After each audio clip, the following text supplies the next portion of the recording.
TownTalk Radio Productions brings you this edition of the TownTalk Show, where you'll get information and insight on what's happening all across Terry County, including city, county and school news, civic events, people of interest, and much, much more.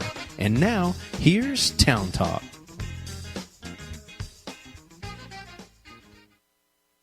All right, and welcome to the Town Talk Show this morning. This is Justin Cabe and Danessa Churchwell, and we are being joined by Game Warden Sims.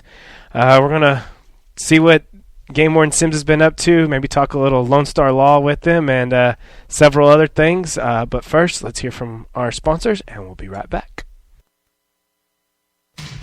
At Clinic Pharmacy, we monitor all your prescriptions so you don't have to. Why is that important? It's vital for your pharmacist to check for drug-to-drug interactions with every prescription you fill. And with more than 136,000 prescription drugs available in the United States, you need a caring, dedicated pharmacist to be sure that one prescription you're taking won't interact negatively with a new prescription. Caring for your health is what our professionals do best. That's Clinic Pharmacy, 901 Tahoka Road here in Brownfield, 637-7049. Brownfield ISD, providing opportunities for all students to excel, exhibiting success in academics, athletics, and band, staying in front of technology using smartboards, iPads, and Google Books. Great facilities, including a state-of-the-art indoor practice field and training center. Uncover the opportunity. Brownfield ISD, committed to excellence. And welcome back to the Town Talk Show this morning. We're being joined by Game Warden Sims. Aaron, how are you this morning? Good morning. I am have some allergies going on. Yeah, a little sneezy. You can hear from my voice. I just got back from East Texas over there, Livingston, Huntsville area. And if you looked at my truck right now, it's covered in pine pollen. And doesn't really blend with me too well. You're going to have to wash that soon. But was over there for training. I'm back in the area now, but that's kind of what I've been up to lately. Springtime is, I call it border, travel, and training. And that's kind of what we do between February and April, getting prepared for water safety season. So it's good to be back in Brownfield. Yeah, because there's not really a whole lot of hunt around this area right now. I mean, exactly. Your varmint hunting goes on, but that goes on constantly all the time. Yeah, but you got it. We have turkey season that's going to pop up in some of the other eastern counties. You know, Crosby County, Garza County. But around here, it kind of settles down for a little bit, which is nice. I get to kind of catch my breath a little bit, but also finish and finalize some investigations that may have gone on towards the tail end of waterfowl season. If I had any possible trespassing crane hunters or duck hunters, I'd be finishing those cases now and wrapping things up before water safety hits. But also, I try not to travel down to the border. We do border ops down in the Mexico, Texas area, McAllen, kind of in that area. Mm-hmm. I try not to go during hunting season because they get a lot of calls. And so by not going all hunting season, I got to start going in the springtime to catch up. So I'll be going down there soon. I would have been there this week, actually, so you would have been talking to me live from McAllen. But or how does that It's a shift. It's run by DPS, actually, and then we assist in covering certain zones down there, just to make sure it's maintained, watched. You know, there's a lot of illegal traffic goes on there, as I'm sure people could imagine, both human smuggling and drug trafficking, so we're there to kind of stem some of that. But I'll be back down there next month. But since that training last week kind of threw a monkey in the wrench, and so I didn't have to go this week, so I'm here in Brownfield. So is that something that's mandatory, I guess, then, is going down there and spending some time on the border? It is. Yeah, it is. And they try and work around our schedules a little bit. Obviously, you know, if it's that 9-day mule deer season, it wouldn't be smart for me to go down there to 9 days. But somebody else may have a 3-month-long whitetail season in East Texas, and they'll pick up some of those, you know, hotter times for mine, and then I'll swap and say next month, you know, turkey season is going to be going on, but there's no turkey season in Terry and Yoakum County. Mm-hmm. So I'll go down there and assist when and where I can. But it's always interesting. Yep. And training, a lot of training. We have to have continuing education. Right. Of course, as peace officers, I just got back from a week-long training. It was long. It was a 50-hour training class on becoming an instructor for field sobriety training. Nice. So when we have new wardens come out, we can make sure that they stay keen on that training. Make sure I can sign them off, and that they'll be able to protect their communities, you know, from intoxicated assaults and drivers. And y'all graduated a new class of wardens not long ago, correct? Coming up, there's one going right now. Yeah, yep, we did last year. We were lucky enough to get 2 of those. One stationed over in the Childress area, and then the other one down basically as far south as you can get our district in around Snyder. Mm-hmm. So he's covering Garza County and Scurry County, and they're doing great. So I'm sure they're rushing up brushes down there, and but it's needed. We had 2 promotions in our district now, so we have several counties open again. We're kind of getting to that period to where, oh my goodness, one warden covering 5 counties again. Right. Luckily for me, I have a little help on my north and southern end, so it's not me covering 5-6 counties again. But some of the other wardens in our district, unfortunately, are having to stretch thin. So if we can get some of those men and women graduated out of this class, cross our fingers, we can get some stationed here in Lubbock District, which will help us out. How many are they expecting to graduate? Generally, if the class, we'll say, is around 50 people, some do drop out. It's a very tough, long 7-month academy. It's kind of like boot camp.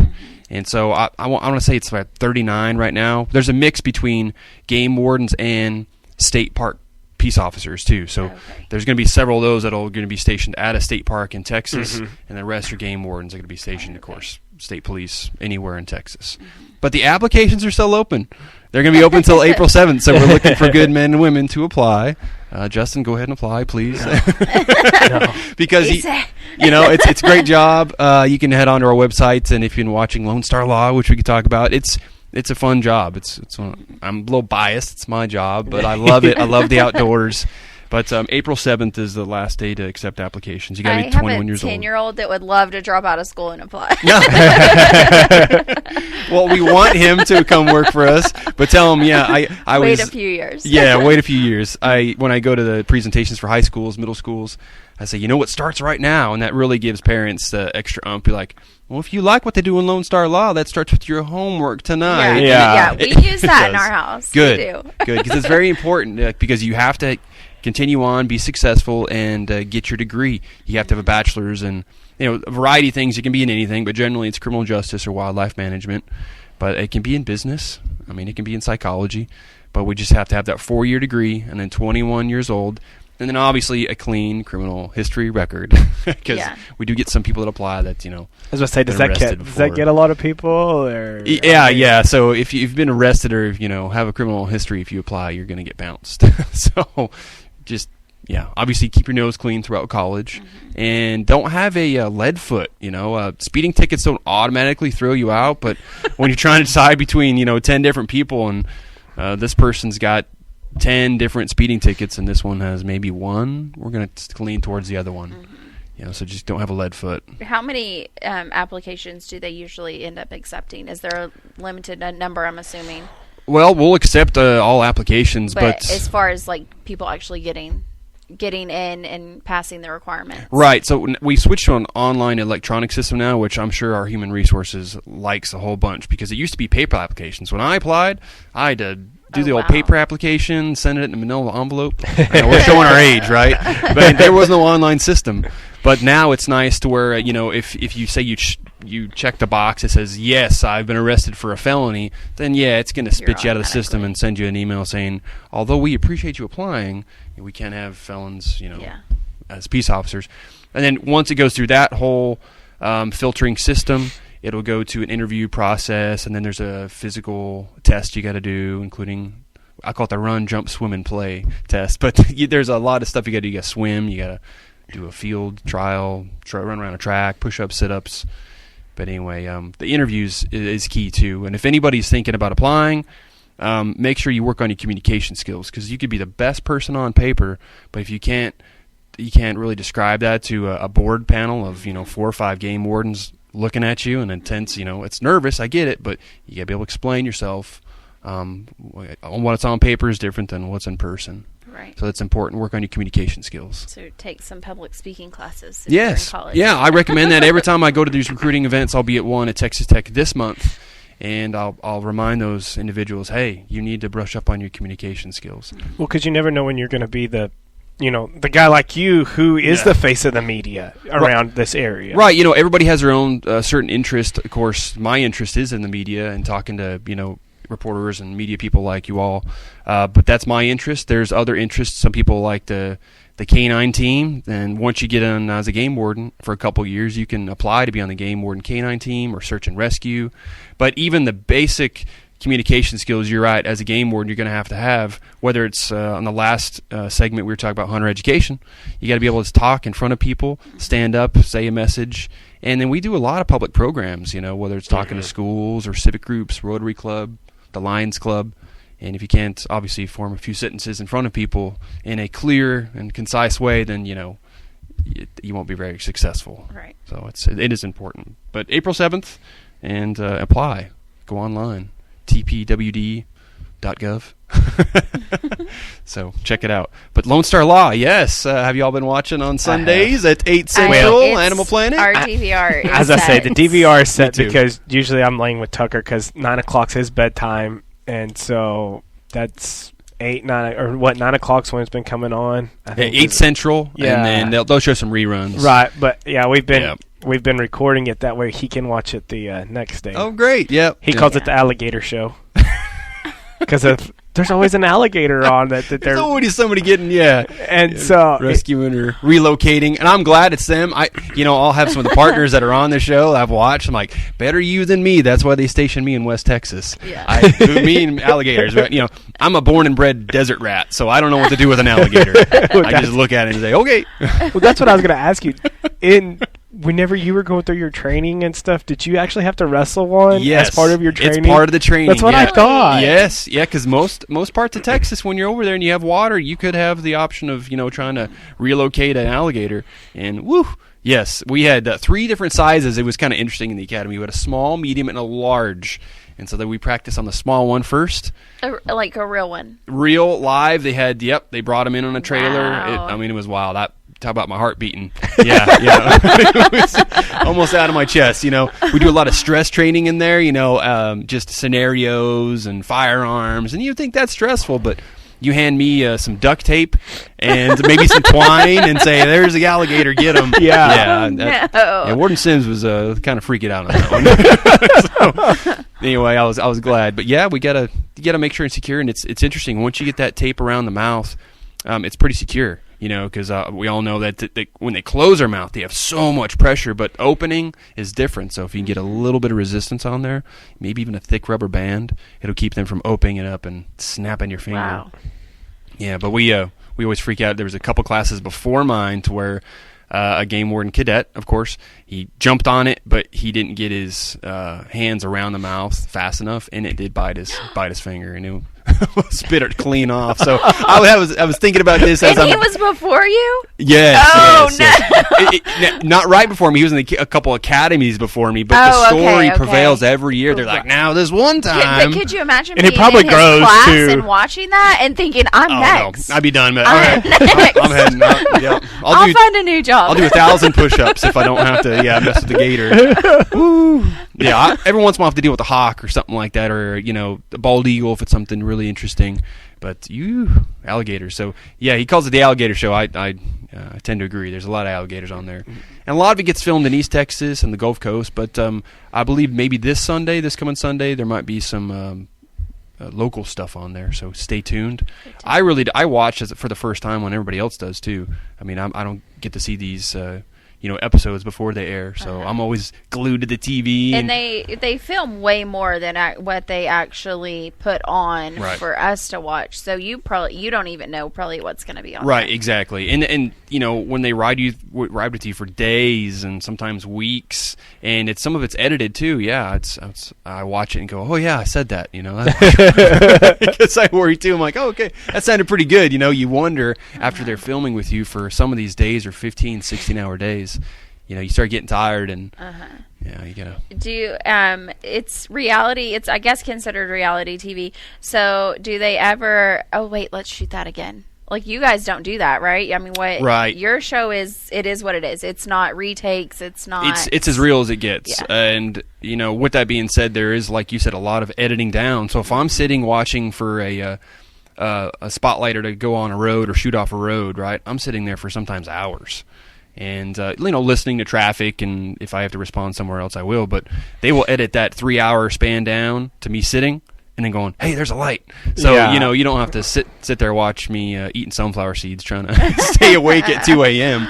Speaking of lights and the show, my dad learned something new, that you couldn't spotlight off a county road. Of course, he's never been much of a hunter, but he did not realize that you couldn't spotlight. He said he knew you couldn't shoot off the road, but he said, I never knew you couldn't even shine a spotlight off of the county road. Yeah, there's two laws specifically for doing that. One's actually transportation code, has to do with candlewatt power, but that's not what we're looking at. We're looking at, of course, the hunting violation. So hunting is also the take or the attempt to take.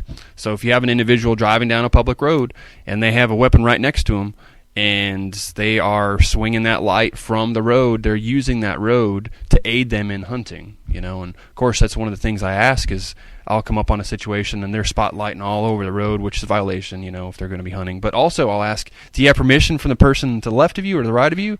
And of course if they don't, then what are you doing out there? You are hunting from the road. So it's a safety violation, when that shot goes off in the dark across a road, hitting houses or livestock or people, it's a bad deal. But it's highlighting some of those issues, in the show, which I like. And some of those cases are really good cases. I'm texting him too as I'm watching. Great case, man. Because some of them are good. Well, and that's what he was like. This last episode, it showed the guy. They'd barely set up their decoy deer out in the middle. Oh, yeah.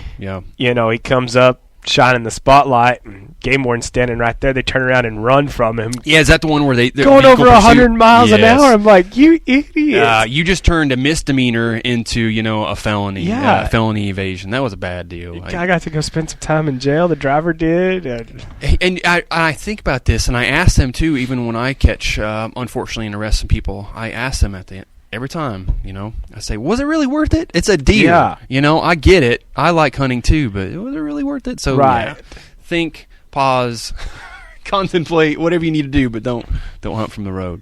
But it's a fun show. So this is the second season, and I'm excited. There should be some local cases, hopefully, coming up. They rode with us for pronghorn and for mule deer, and there's several cases on there. We'll see if they made it or not. But also some non-parks and wildlife issues we run across too. Like when they were filming with us, we were going to go check some crane hunters, and we ended up finding some marijuana on some individuals, possible intoxicated driver. And here I am going to check some crane hunters. Well, we have to respond to that too. And so some of that doesn't make the show. It's Animal Planet. It depends on what audience it is. It's generally a younger audience, and so some of the stuff I'm sure they can't show because it's a little rough for kiddos. Well, and too, it shows the not so fun sides of the job too, and the unfortunate accident over in Yoakum County where there was the wreck where the deer, and you had to put the deer down because it was still alive. And, yes, that's always unfortunate as well. And that car, if you watch that episode, that car was mangled, and I actually was heading home. It was pretty late. I want to say it was 12 or 1 a.m. And I was heading east towards Brownfield, and when that call came out, and I was the nearest one, and of course, first responders, man, I got to go. I mean, I have a first aid kit and everything too, but I want to get there. And when I heard it come over the radio that, hey, that car's totaled, I'm thinking, oh, man, that's a bad. And when we pulled up there, they were dazed, confused, walking around, in shock, as they should be. Right. And then, I see this gigantic. It was a big buck. It was. It probably didn't show the scale of the body on TV, but it was big. As you could probably tell from the car being so mangled. Yeah. And I was sitting there, and it took about 20 or 30 minutes to actually, secure the scene and make sure everybody's okay and get the ambulance there. But I was thinking, looking at the deer, I'm like, oh, man, just pass on. And he didn't. He kind of stood there. I don't think he felt anything because the deer was in shock, too. But, I ended up having to put that one down because it was just sitting there breathing, laboring. His leg was badly broken, and there's no rehabbing that at all. So we put it out of its misery. And then the unfortunate thing, too, is, if you catch a hunter that has poached a deer out of season and they already have it, you can donate that meat. There's things you can do.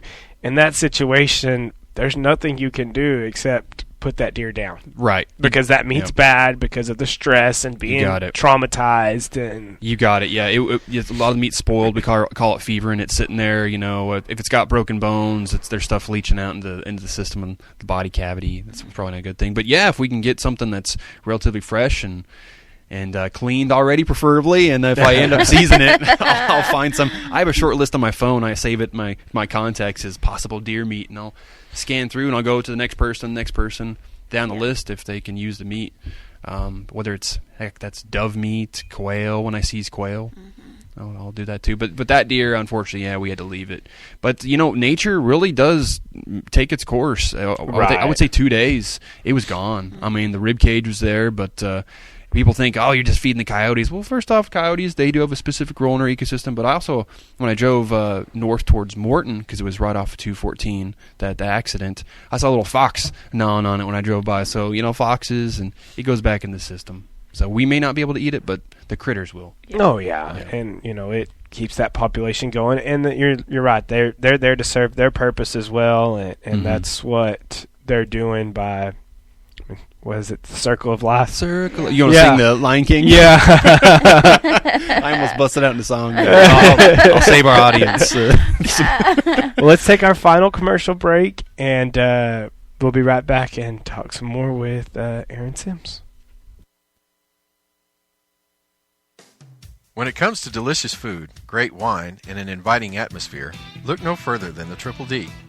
The Triple D offers not only unique food items on their menu, they also have an excellent assortment of your favorite wines to go along with your meal. Located in downtown Brownfield, the Triple D isn't just a restaurant, it's also a great place to enjoy a glass of wine while listening to some of the best in live entertainment. The Triple D is open Monday through Friday, 11 a.m. to 2 p.m., and Friday evenings between 5 p.m. and 10 p.m. Check out their Facebook for daily lunch specials, as well as their live entertainment schedule. Call 637-0243 or just stop by their location at 519 West Main. The Triple D, your first stop for fun, food, and wine.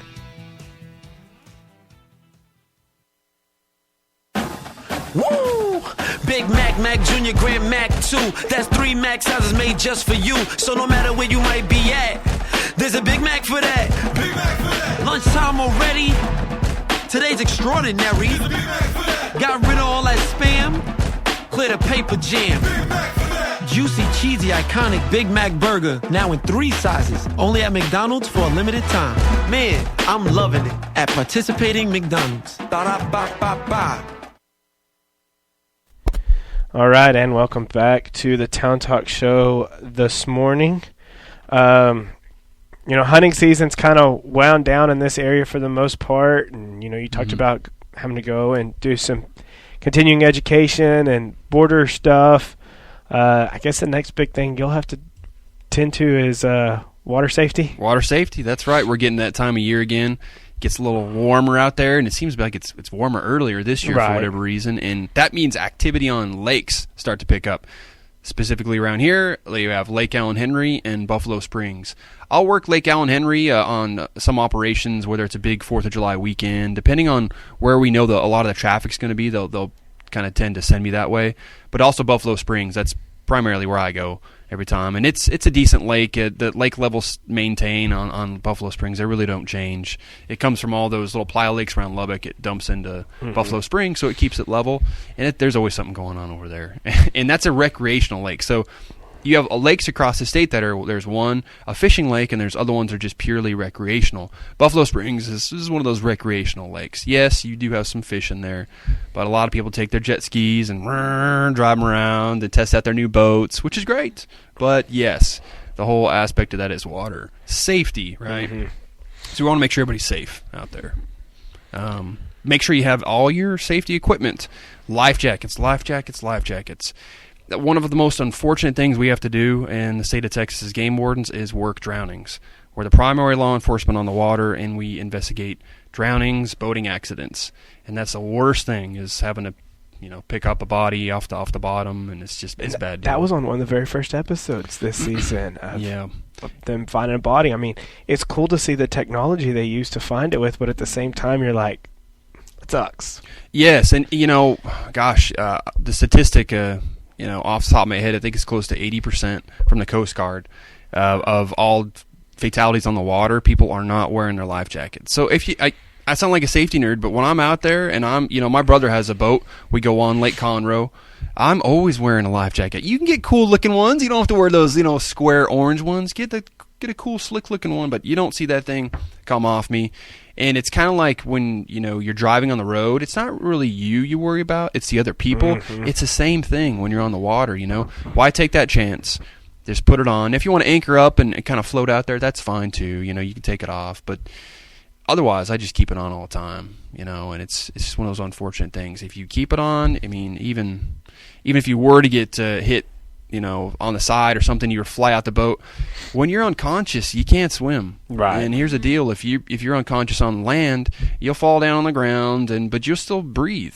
In the water, if you get knocked unconscious, your body's going to hit that water, your face is going to be in it, and your brain's going to say, okay, the smart thing is don't breathe, so it shuts it off. But you go 1 or 2 minutes, now you're talking about brain damage, right? So then your body tells you to breathe, and if you're face down in that water, it's not good. So and up to a certain age, you have to wear a life jacket. It's by law, right? Yes, exactly. So 13.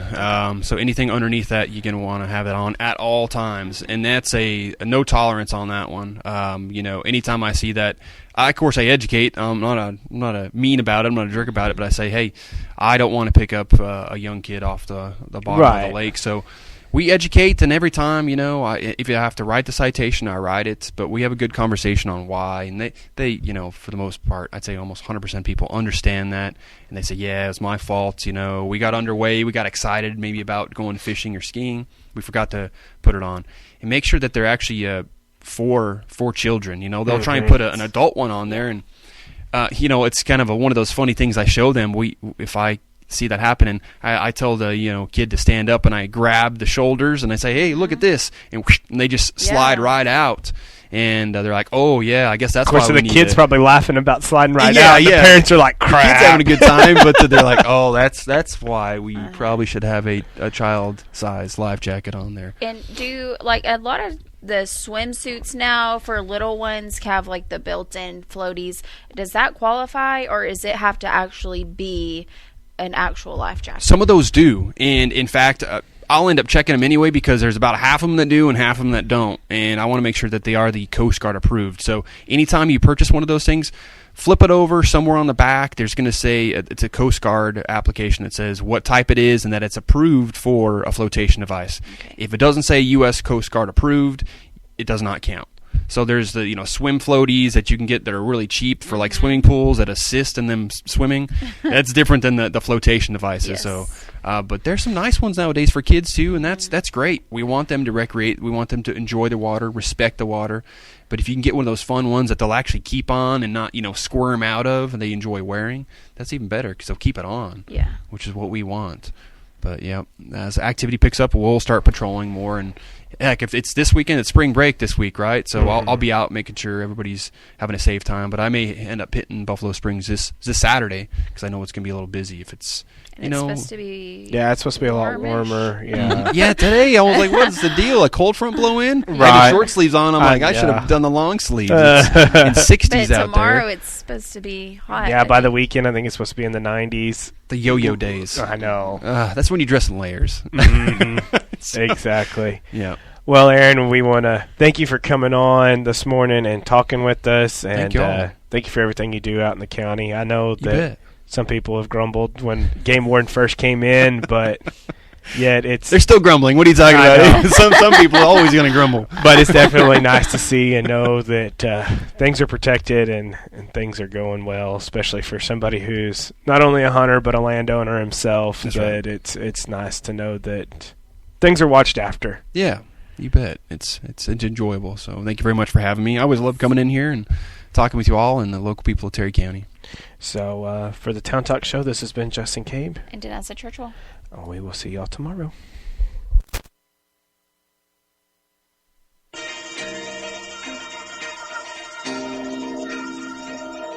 You've been listening to the Town Talk Show, a broadcast of Town Talk Radio Productions. If you would like to comment on our show or promote your civic or church event, or if you have an idea for an interesting story, give us a call at 806-637-0030 from 9 a.m. to 5 p.m. Monday through Friday, or you can drop us a line at info@towntalkradio.com.